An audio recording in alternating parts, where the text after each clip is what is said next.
Hades, the misunderstood king of shadows. The unlucky draw. In the modern world, we often paint Hades as a villain. We see him surrounded by fire, plotting against Zeus, looking like a devil figure. But to the ancient Greeks, Hades was not evil. He was something far more terrifying.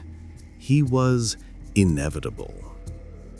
After the great war with the Titans, the three brothers, Zeus, Poseidon, and Hades, drew lots to divide the cosmos. It was a game of chance that would define their existence forever. Zeus drew the high lot, winning the sky.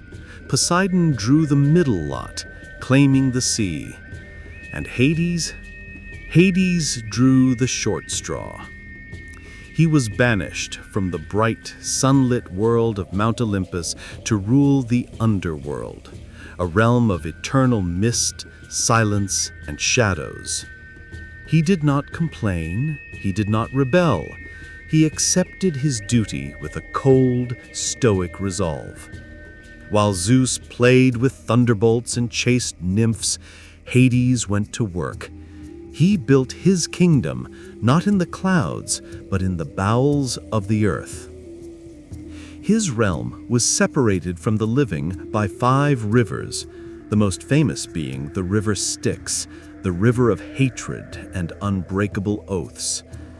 To enter his kingdom, a soul had to pay a coin to Charon, the ferryman. Those who were not buried with a coin were doomed to wander the shores for 100 years as restless ghosts. At the gates stood Cerberus, the 3-headed hound. But unlike most monsters, Cerberus wasn't there to keep people out. He was there to keep people in. Because Hades was not a torturer, he was a warden. His job was to ensure that the balance of life and death was never broken. The wealthy one. Hades was unique among the gods because he rarely visited Olympus. He had no interest in the petty squabbles and politics of the other deities. He stayed in his domain. Interestingly, the Greeks often avoided saying his name, fearing it might attract his attention. Instead, they called him Pluton, meaning the wealthy one. Why?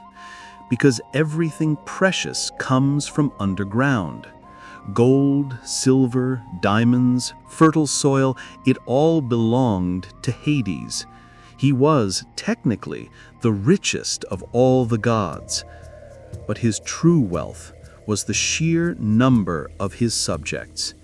Every mortal, from the poorest beggar to the mightiest king, eventually came to him. In the underworld, all were equal. Hades was a god of law and order.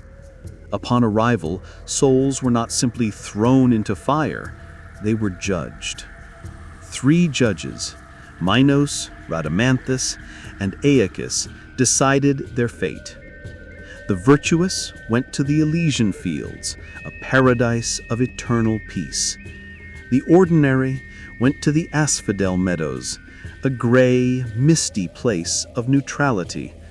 And the wicked, they were sent to Tartarus, a deep abyss of punishment. Hades oversaw it all, sitting on his ebony throne, holding a bident, a 2-pronged spear, ensuring that justice was served. He was stern, unyielding, and pitiless, but he was fair. The theft of spring. However, even the coldest heart can feel loneliness.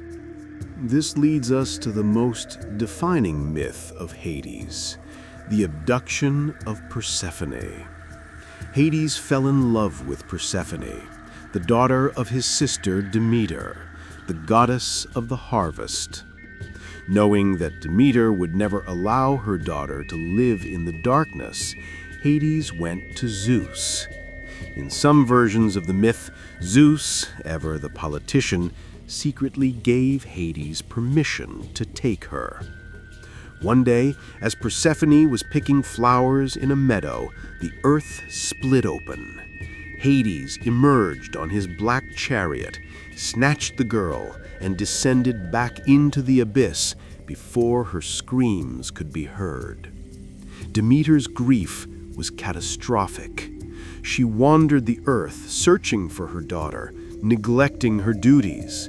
The crops died, the rivers dried up. The world fell into an eternal, freezing winter.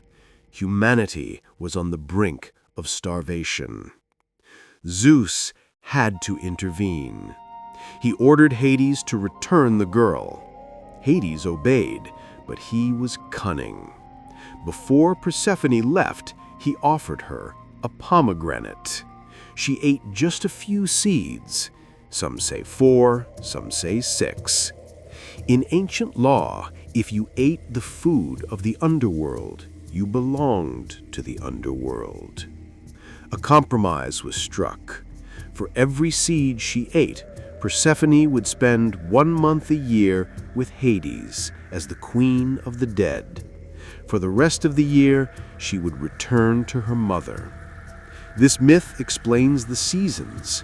When Persephone is with Hades, Demeter mourns, and we have winter. When she returns, Demeter rejoices, bringing spring and summer.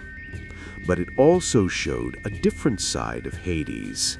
He wanted a queen, an equal to rule beside him, not just a prisoner.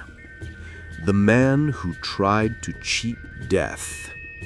Hades was generally passive, but if you tried to cheat death, you faced his absolute wrath. The story of Sisyphus is the perfect warning. Sisyphus was a clever, deceitful king who managed to trap Thanatos, the personification of death, in chains. For a time, no one on earth could die. Soldiers were hacked to pieces in war, but would not perish. The natural order was broken. Hades was furious. He freed death and dragged Sisyphus down to the underworld. But Sisyphus had one more trick. He told his wife not to bury his body or offer sacrifices.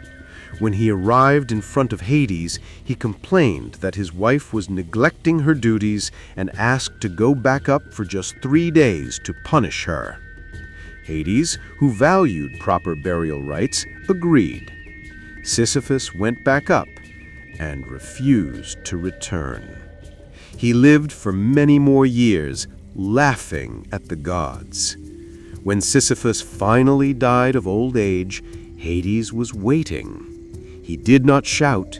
He simply pointed to a massive boulder and a steep hill. He told Sisyphus to roll the rock to the top, but the rock was enchanted. Every time it neared the peak, it would slip and roll back down to the bottom. Sisyphus was condemned to repeat this useless task for eternity. The message was clear. You can run, you can hide, and you can even trick the gods for a moment. But in the end, everyone belongs to Hades. He is the silent finish line of every life. He is not the enemy of humanity. He is simply its destination.